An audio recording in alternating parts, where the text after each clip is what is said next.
200 pemudik dari Makassar dapat tiket gratis berkat donasi poin pelanggan Telkomsel IndiHome. Sebanyak 200 orang beruntung mudik gratis berkat poin donasi pelanggan Telkomsel dan IndiHome di Makassar, Sulawesi Selatan. Program ini bertajuk Mudik Happy Telkomsel Point. Pelanggan hanya menukarkan 5 Telkomsel Point setara dengan donasi Rp500 melalui aplikasi My Telkomsel.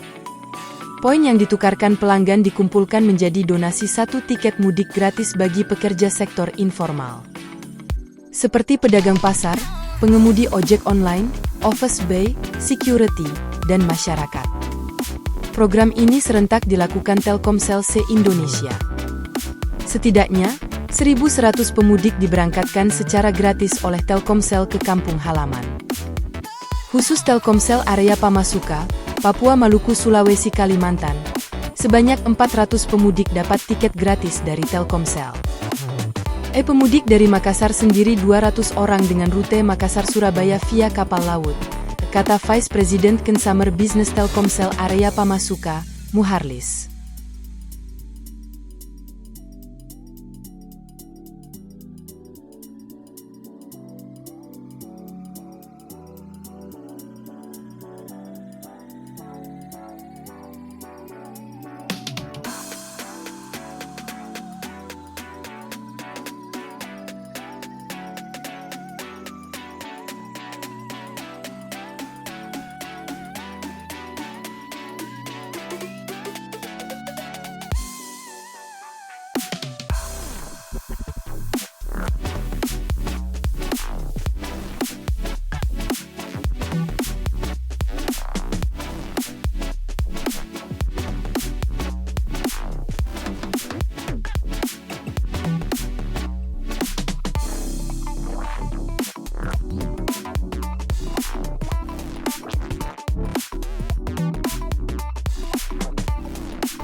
Download Tribun X sekarang, menghadirkan lokal menjadi Indonesia.